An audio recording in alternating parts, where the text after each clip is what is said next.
하나님 말씀은 시편 18편 20절로 31절입니다. 어제 이어서 다윗의 시편인데 우리 핵심 주제 같이 읽습니다. 시작. 오직 하나님만이 정의로운 판단을 하실 수 있습니다. 세상의 재판은 정의롭지 못한 결과를 낳는 경우가 많습니다. 재판하는 사람이 완전하지 못하기 때문입니다. 완전히 정의로운 판단은 오직 현능하신 하나님만이 가능합니다. 성도는 하나님의 공의로운 심판이 있다는 사실을 기억하고 언제나 하나님의 공의 앞에서 서 있음을 인식하고 거룩하게 살아야 합니다. 20절 말씀 보십니다. 여호와께서 내 의를 따라 상 주시며 내 손의 깨끗함을 따라 내게 갚으셨으니 말씀합니다. 오늘 이 18편 20절 이하의 말씀에 보면 다윗이 자기 자신이 윤리와 도덕적으로 말씀 앞에서 흠이 없고 정결한 삶을 살았기 때문에 그 결과로 하나님 내게 상을 주십시오. 이런 의미는 아닙니다. 우리가 알다시피 다윗은 윤리와 도덕적으로도 하나님의 말씀 앞에서도 실수가 있었고 넘어짐이 있는 사람이었는데, 그런데 여기 20절에 여호와께서 내 의를 따라 상 주시며 이렇게 표현하고 있습니다. 자, 여기서 상 주시며, 상이라고 하는 말씀은 충분하게 넘치도록 대우하다, 그런 뜻입니다. 충분하고 넘치도록 대우하다. 그러면 다윗이 내 손의 깨끗함을 따라 내게 갚으셨다. 이 말씀은 다윗이 결함이 없다는 것이 아니라 다윗의 태도를 말하는 것입니다. 다윗이 비록 실수하고 넘어졌어도 다윗은 늘 하나님 중심으로 살으려고 하는 그의 태도가 있었던 것입니다. 그래서 그의 삶이 완전했다, 흠이 없었다, 그런 표현보다는 다윗의 태도가 아름다웠다, 그렇게 이 본문을 이해를 하시면 되겠습니다. 늘 하나님의 뜻에 따라 순종하며 살려고 했던 다윗을 20절에 이렇게 표현하고 있는 것입니다. 고난 가운데서도 순종하는 자의 삶을 살려고 몸부림쳤던 다윗, 자기가 깨끗하게 살았기 때문에 그 결과로 내게 상을 주십시오, 이렇게 요구하는 것이 아닙니다. 여러분, 자기의 삶을 하나님 앞에 조건으로 내걸면서 상을 달라고 요구할 수 있는 사람은 한 사람도 없습니다. 우리 모두는 하나님의 기준 앞에 다 죄인이기 때문입니다. 그럼에도 불구하고 다윗이 20절에 내 손의 깨끗함, 내 의를 따라 상 주시며 이렇게 고백할 수 있었던 것은 실수하고 넘어지고 어떤 상황에서도 하나님 중심으로 살려고 노력했던 그 다윗을 우리가 이해하시면 되겠습니다. 자, 21절입니다. 이는 내가 여호와의 도를 지키고. 왜 하나님 내게 상을 주시고 하나님이 갚아주셨는가?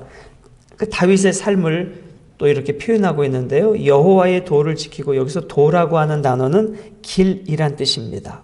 하나님과 더불어 동행하고자 하는 다윗의 삶을 말합니다. 모든 상황에서 하나님의 길을 걸어가려고 했던 다윗, 그것을 여호와의 도를 지키고 이렇게 표현하고 있습니다. 악하게 내 하나님을 떠나지 아니하였으며, 그렇죠. 다윗이 하나님을 의도적으로 떠나려고 한 적은 없습니다. 그가 약해서 실수해서 넘어진 적은 있어도 의도적으로 하나님의 말씀을 떠나려고 하지는 아니하였던 것을 보게 됩니다. 22절입니다. 그의 모든 규례가 내 앞에 있고 그의 율례를 버리지 아니하였음이로다. 자, 하나님의 모든 규례의 밑줄을 한번 그어보시고 그 아래에 율례의 밑줄을 한번 그어보십시오. 하나님의 모든 규례가 내 앞에 있다. 자, 이것이 다윗의 태도였습니다. 다윗의 삶의 기준은 하나님의 규례였습니다. 여기서 규례라고 하는 것은 하나님의 말씀을 말하는 것인데, 법률적으로 선포된 법적인 판결을 이 세상에서는 규례라고 하죠.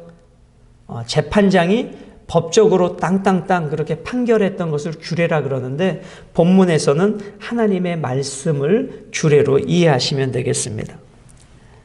자, 그런데 하나님의 말씀이 어디 앞에 있고 내 앞에 있고, 그러니까 다윗의 인생의 모든 삶의 기준은 하나님의 말씀이었다는 것입니다. 하나님의 말씀이 다윗의 인생의 길이었다는 것이죠. 이 삶이 너무나 귀한 것입니다. 내 삶의 가장 기준은 하나님의 말씀이어야 한다. 인간관계도 아니고 내 개인적인 이해관계도 아니고 오직 하나님의 말씀이 내 앞에 있어야 한다. 그것이 다윗의 삶이었습니다. 내게서 그의 율례를 버리지 아니하였다. 자, 율례라고 하는 것은 하나님의 율법을 말합니다. 하나님의 율법. 백성들에게 선포되어진 하나님의 율법. 다윗은 그 하나님의 율법을 버리지 아니하였다라는 것입니다. 버리지 아니하였다라는 의미는 그 하나님의 말씀을 귀하게 여겼다라는 것입니다. 이것이 다윗의 삶의 태도인 것이었죠.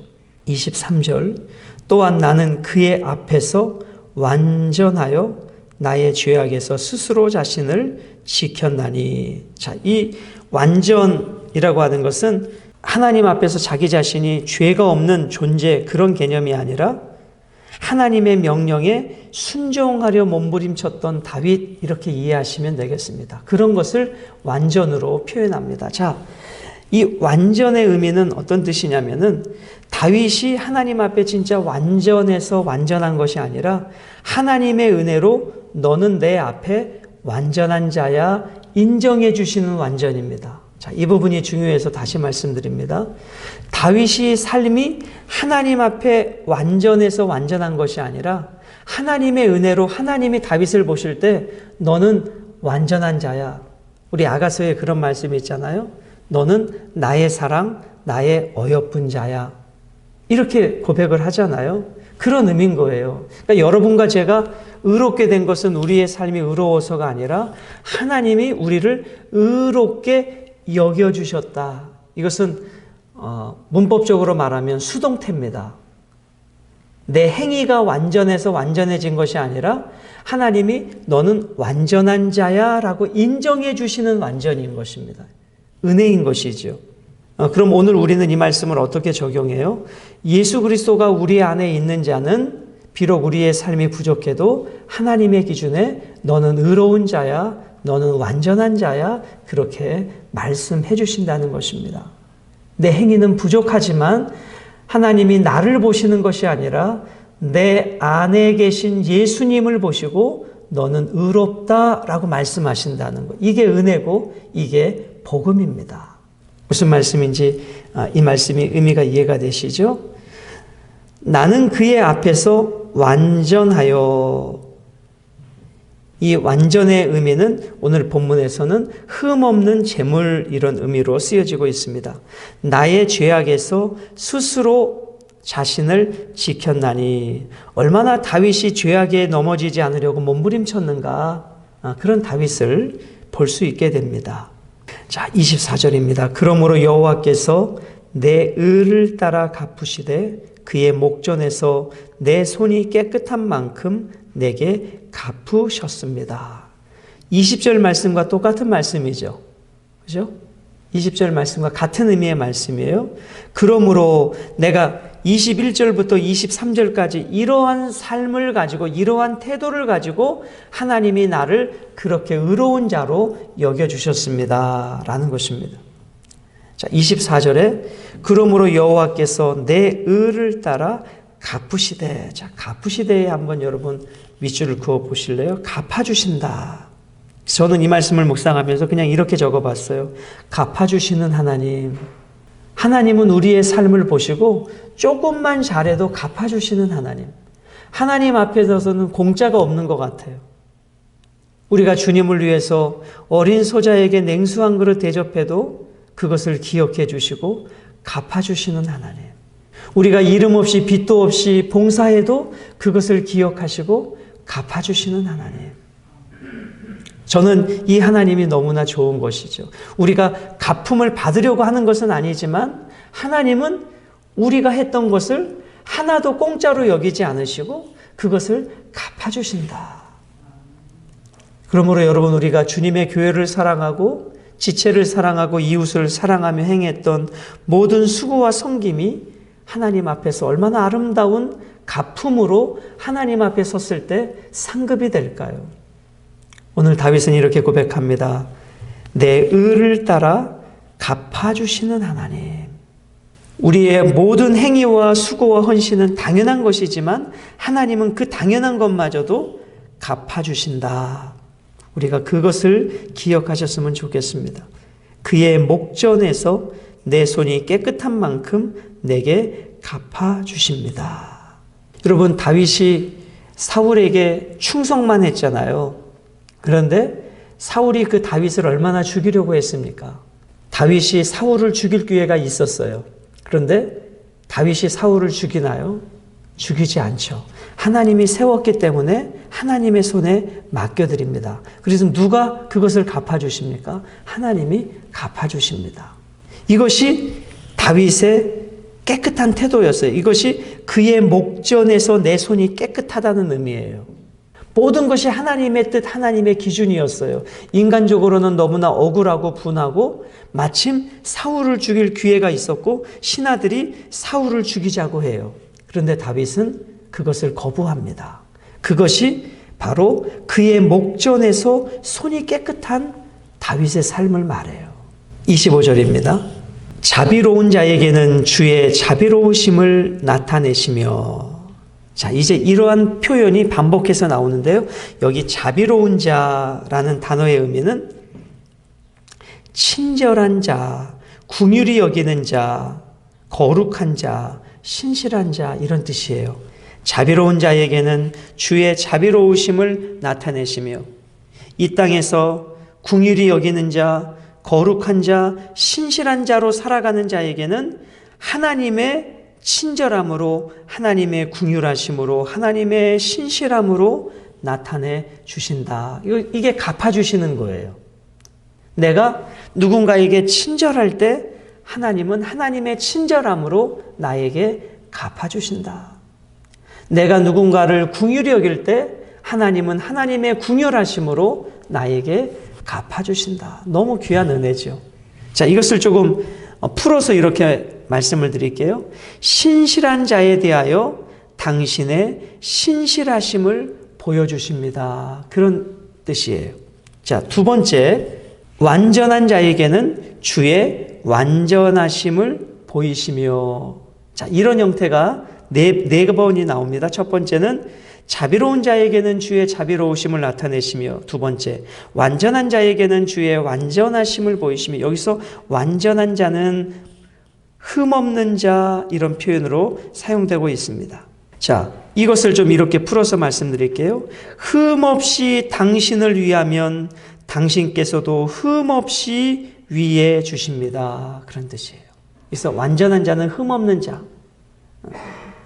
세 번째, 깨끗한 자에게는 주의 깨끗하심을 보이시며. 자, 여기서 깨끗한 자라고 하는 것은 윤리와 도덕, 말씀 앞에 깨끗하게 살려고 하는 자. 그런 자들에게는 주님의 깨끗하심을 보이시며, 깨끗한 자들에게 당신은 깨끗함을 보여주십니다. 네 번째, 사악한 자에게는 주의 거스리심을 보이시리니. 자, 여기서 사악한 자는 어떤 자를 말하는가? 속이는 자, 사실을 왜곡하는 자, 고의적으로 하나님의 뜻을 왜곡하는 자, 분명히 사실을 알고 있으면서도 의도적으로 거짓말하는 자, 그러한 자가 오늘 여기 본문에서 사악한 자 이렇게 표현합니다. 그러한 자들에게는 주의 거스르심을 보여주신다. 거스르심이라고 하는 단어의 의미는 심판하시는 하나님, 그들을 괴롭게 하시는 하나님, 갚아주시는 하나님, 그런 뜻이에요. 내가 갚아주지 않아도 하나님이 그렇게 거스르심을 사악한 자에게 보여주신다. 27절, 주께서 공고한 백성은 구원하시고. 여기서 공고하는 통상적으로 성경에서 공고하다라고 할 때는 고아와 과부를 말하거든요. 그런데 오늘 본문에서 공고하는 겸손한 이런 의미예요. 주께서 겸손한 백성은 구원하시고, 자, 겸손의 상대어인 교만한 눈은 낮추신다. 교만한 자들은 낮추어 버리신다. 이것이 하나님의 성품입니다. 자, 주께서 겸손한 자, 이 겸손한 자는 하나님 앞에 우리가 가져야 될 태도지요. 그러한 자들은 하나님이 구원해 주시고, 교만한 눈들은, 이 단어의 의미는 뭐예요? 내가 왕되어서 내가 모든 것을 내 기준으로 살아가는 자들을 말합니다.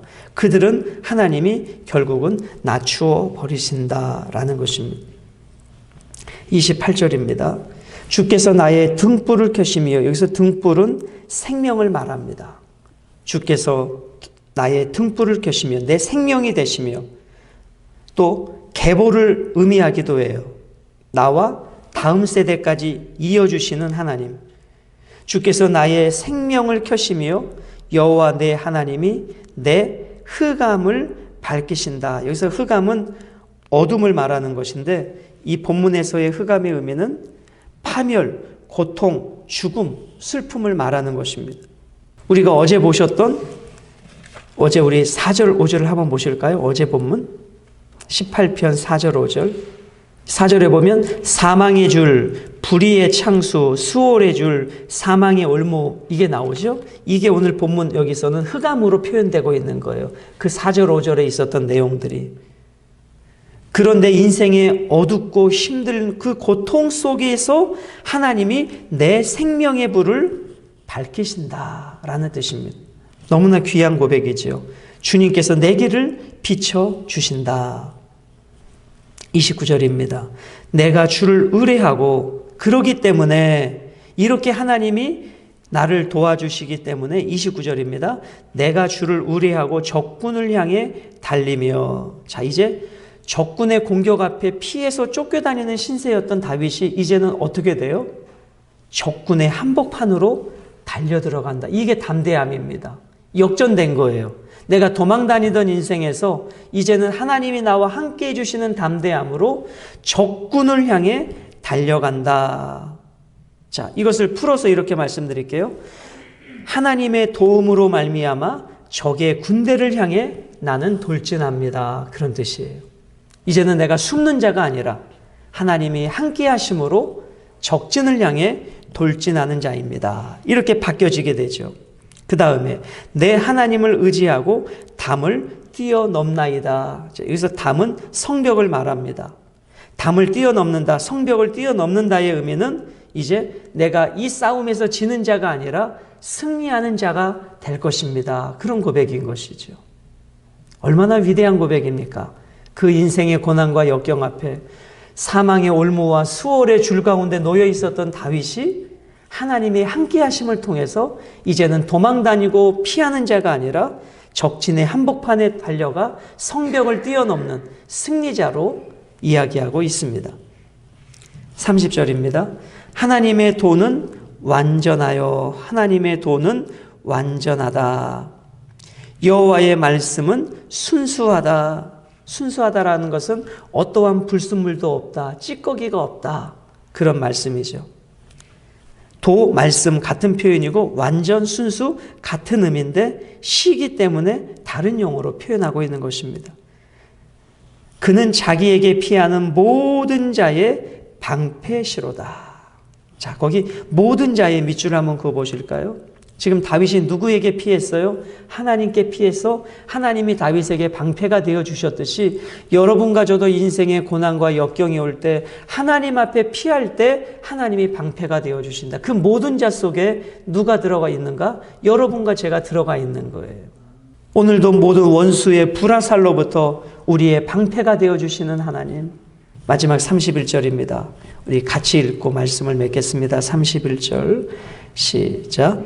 여호와 외에 누가 하나님이며 우리 하나님 외에 누가 반석이냐. 이제 다윗은 너무너무 간격으로 외치는 거예요. 이 하나님이 내 하나님인데 어떤 원수가 공격해 온다 한들 내가 넘어지겠느냐. 그분이 내 반석인데. 자, 여기서 이 반석이라고 하는 의미는 당신의 백성을 보호하시는 하나님을 표현하는 것이죠. 그래서 우리가 찬송가에 만세반석 열리니 내가 들어갑니다. 그 만세반석이 누구예요? 예수 그리스도잖아요. 그분 앞에 보호받는 우리. 그러므로 오늘 우리의 삶이 어떠하든지 두려워하지 말고 염려하지 말고 당당하게 승리하는 복된 한 날이 되시기를 주님의 이름으로 축복합니다.